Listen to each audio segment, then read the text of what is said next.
Good, bro. It's all right. Sucio Talk, episode 37. Chef.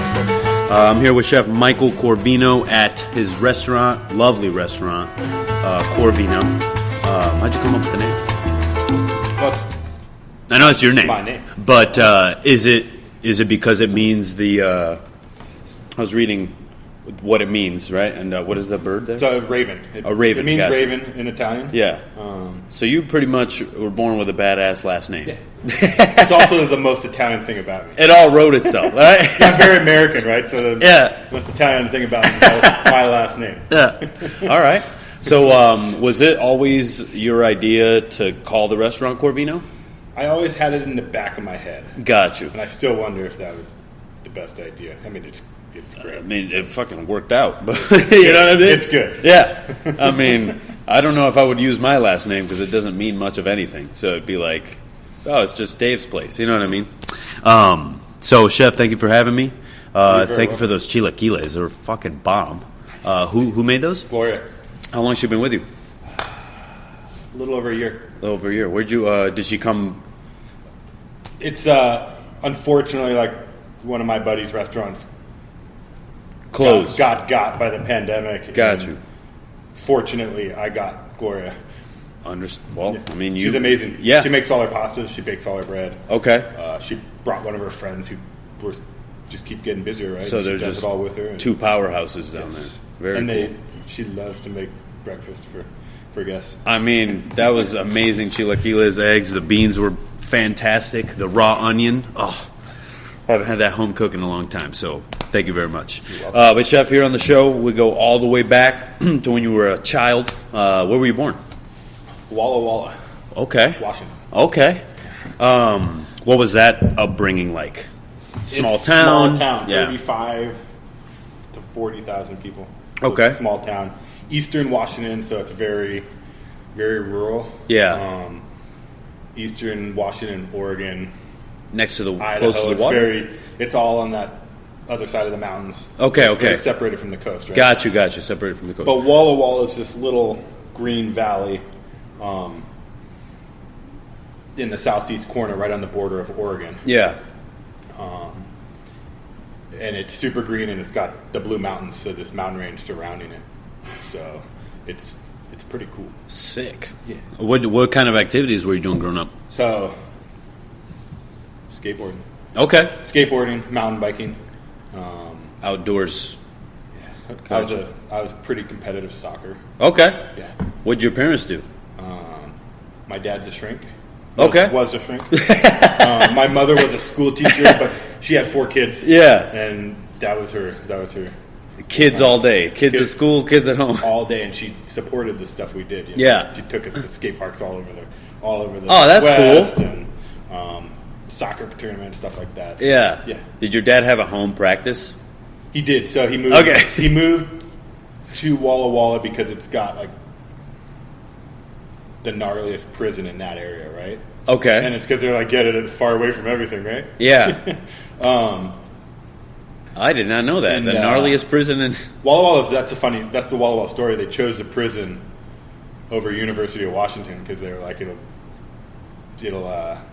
generate more money. generate more jobs. And it's like, man, if we had that college. Yeah, right. But it's a cool town. It's a college town. It's got Yeah. a little private liberal arts school, Whitman College. It's got Walla Walla College that's right next to it. And then it's got a great community college that now has a culinary school and a viticulture program because wine industry is just blowing up there. Yeah. Okay. Sweet. And how long before you when you grew up, were you eating at home? Were you going out? Eating at home. Okay. My mother cooked dinner every night. So it's Okay. like an occasion that we'd go out or get pizza, like occasionally. Gotcha. So around the table, all of you, big family. Everybody at the table, everybody had to finish their food. But yeah, I hear you. I don't, to this day, don't eat cereal because I didn't like the milk for some reason. Everybody Yeah. likes the cereal milk. But if I poured a bowl of cereal, I had to finish every drop of milk. Yeah. She's very, it's that generation of parents getting Yeah. depression. And You're probably just like don't me, eat bro. I sat at the table for hours. My mom once shut all the lights off and went to sleep. you I'm had to just sitting there with this plate of food. Like, I finally just threw it away in the garbage like 30 minutes later. But I was like, I can't. She's hardcore, bro. She was very square meals too. You know, is vegetable protein, like probably a salad and like very Okay. Italiano? A little bit. That came from my dad's side. Yeah. His dad was the Italian. Okay. And was your mom? His mother wasn't Italian, but she cooked Italian food because they were Long Branch, New Jersey, so we'd spend summers out there. Okay. And very that cool. was like, when you showed up at Grandma's, it was a big pot of red sauce with sausage and meatballs in it. We go to Caputo's in Long Branch and get rolls and Caputo's! Big sausage sandwiches. And I feel like there's a Caputo's in every city. Probably. And I think it's good. The rolls are whatever good. Caputo is, it's good. What piqued your interest in cooking? Did you have an interest in cooking that early? Well, it wasn't like I always say it was my first job. My first job was picking strawberries. Okay. So there's these strawberry farms in Walla Walla that go all the way up the mountains. So all the way up the mountains are like different strawberries, like little teeny ones higher up. Like, it's amazing strawberries, right? Yeah. But there's some kind of weird summer labor laws where you can hire an 11-year-old kid for a summer job to pick strawberries, right? Yeah. And it was horrible. You know, your knees are on rocks covered with a little bit of straw, and like I'd go out there all day and get one flat of strawberries, which was like $2.75. Yeah. And you see these other kids pick 20. So many, yeah. You know. So I think I did one summer and begged not to do that. Maybe got a paper route or something. Gotcha. We always were kind of working, but my first real job was maybe freshman year of high school. Okay. What were you doing? And I got a job at Pepe's Pizza. Okay. Gotcha. Nobody knows about Pepe's Pizza. No. It's not like famous, right? The only Pepe pizza I know is Frank Pepe's in New Haven. It's pretty famous. It's the only thing Connecticut has. So. My buddy got a job there and got me a job there, and we'd skateboard to work. We could skate on a break. Okay. Oh, okay. There you go. You know, it's classic pizza shop. Yeah, teenagers, stoner job, loud music. There's always a little sheet tray in the walk-in with a bowl there. You know? Yeah. Just to rip classic first. Blow it job. into the fan. Classic first job. That's funny. Was there like a chef there? Or was there like a kitchen manager? No, it was like a kitchen manager. Yeah, and he was like a year older than you. It was like those cardboard crusts, right? Okay, but it's good. Like, they're bomb. Yeah, California. And they did these salads where you shaved iceberg in a Hobart. Yeah. So you had huge Lexington shaved iceberg, and then you shaved provolone and you shaved ham. So you get like iceberg, provolone, ham, and then they made ranch, like Hidden Valley Ranch. Yeah. And then they put blue cheese in it, and that was the blue cheese. That sounds bomb. I kind of want to bring that salad concept. Yeah, you back. should. It's really good. Right? You should. So you get that salad, you dip your pizza crust in the ranch, and it's the most like. My move was the always most white trash American thing there is, like ranch and pizza. I like putting the salad on top of the pizza and just rolling it all up like a tortilla and going, because I'm all about like mix everything and just eat everything in one bite, kind of thing. Because I used to eat rice and beans growing up. But you worked there long enough, and then the owner would want to like smoke weed with the cooks and stuff, and then you found out he was some super crazy like psycho, like get kids to go home with him and shit, and everybody quit the job. It was you guys left. It was really cool for a minute. We could skateboard on a break and smoke weed, sell weed in the alley, and like because there was like a drive-through in the alley. It was just like that's great. But it was an intro. Like I started washing dishes, and then I got make salads, and then I worked the sandwich pizza oven station. Pizzas, and you'd work the cash register. Everybody did. You did it like all. That fast casual like full circle thing, right? Yeah, the training model there is good. Huh? But I liked, training was good. I liked as much as it was like just this small thing.